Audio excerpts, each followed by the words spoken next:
as if some people are really, really jittery about 2027, and already they have unleashed their propaganda machines all over the place. Right now, if you go through internet, this is something that I've observed, and there's someone called Obiaso David, whom I use some of his thoughts a lot on my channel, on my videos. He said lately there's been increased sponsored slur campaigns against Peter Obi. Big news platform and blogs frequently share content that denigrate him and distort truths to hurt his ambition. There's an uncomfortable fact Tinubu and his team know about Obi's chances in 2027. And I think yesterday I had seen some of the things. One of the things that I saw yesterday, and I think I screenshot it, was where someone was asking them, oh, what seems to be the matter that some people, all they do is that they were sort of like putting out the same message. So it's almost as if in their WhatsApp group, they've already given their messages to put out against Mr. Peter Obi. You know, this kind of mentality, they don't even know how to say, okay, this is the general message. Can I write it in my own words? So what they now do is that they just copy word for word.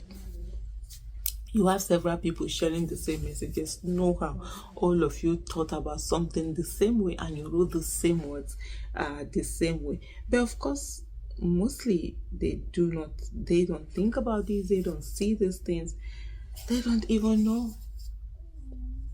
It's unbelievable.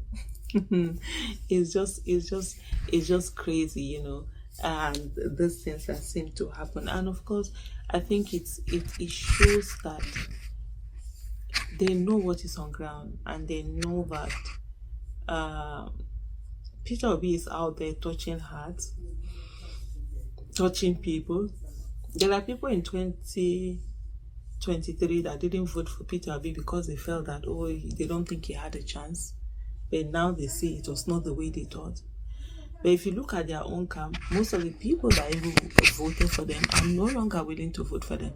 Tinubu was able to rig election because he got a critical number. The question now is he going to get that critical number that is needed to rig election again?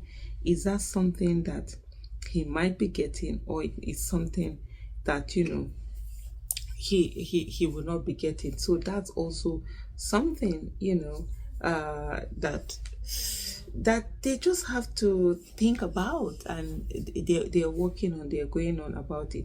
Just a moment to say, I'm just trying here to get this particular, to be able to see if I can find that tweet where this person was saying that, hey, this is what is noticing. Is it the fact that these people cannot think for themselves, where they're just giving their messages and they are putting it on messages against, you know, Mr. Peter Obi? I'm just trying to see, but I think maybe along the way it has just okay, yeah, I think I see it here. Yes. So this was the person. It was Uptown Lagos. That's the name of his handle. He said, wait, is it that these guys can't have an independent of thought, but must be pre-written WhatsApp group propaganda? So there was someone, he said, anytime Southeast has competent and sellable candidate for president, other tribes, I'm not even going to finish this whole thing because it's just so denigrating. There's no need, but just what I'm going to say to you is that watch out for a lot of those propaganda, and as we go into the 2027, expect more of it. They're doing everything to talk down on Peter Obi. They're doing everything, you know, to denigrate him. They're doing everything to make it look as if he's not a threat to them, but in their minds they know he's a threat, and they're already working on that. And Ife Salako here said, I'm surprised you don't know that these mobs lack the capacity to put their brains to use. Else, who goes to blame a presidential candidate for the woes of a nation when there's one who claims to be president? And that's the ironic thing. They are blaming Peter Obi for the hardship that they are seeing now. Oh God, somebody rigged the election. Enter there doing. If it was Mr. Peter Obi that was sworn in, I mean, we'll all hold him, and this nonsense is happening. We'll all hold him accountable. We'll drag him like small jet. No, nobody has loyalty to an individual. We have loyalty to our nation. APC begins their propaganda against Mr. Peter Obi, as in the tactics that they are known for, which is propaganda. APC have started. This is what my sister is saying, Aisha Yusufu. This is what she's saying now. This is the tactics of APC. And Mr. Peter Obi and the Labour Party must be ready to fight against their propaganda, because this is their tactics. This is what they are known for. This is what they use in Edo State, propaganda, saying all manner of lies. In fact, paying people to come and say lies, fabricating newspapers. This is the tactics of APC, spreading fake rumor. They don't mind. They can pay people to come to televised station to come and say all manner of rubbish against the person that they don't want, against their opponent.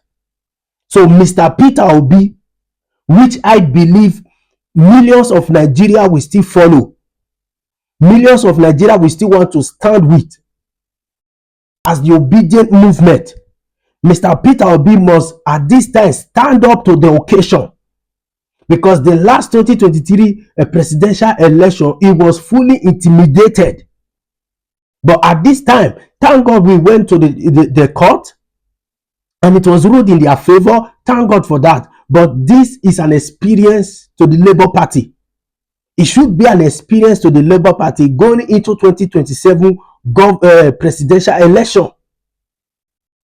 So, Mr. Peter Obi, you must sit up. People of the Labour Party must sit up as we go forward to 2027 presidential election. You guys must sit up. You know their tactics. You must mash up to them. You must mash up to them this time. Labour Party, Mr. Peter Obi, you people should not disappoint Nigeria going into 2027 presidential election. You know their tactics already. Mash up to their tactics. Mash up to their tricks. Their trick is to pay people to come and say all manner of lies. Their trick is to pay newspaper publishers to publish nonsense. So this is it. You people should match up to it.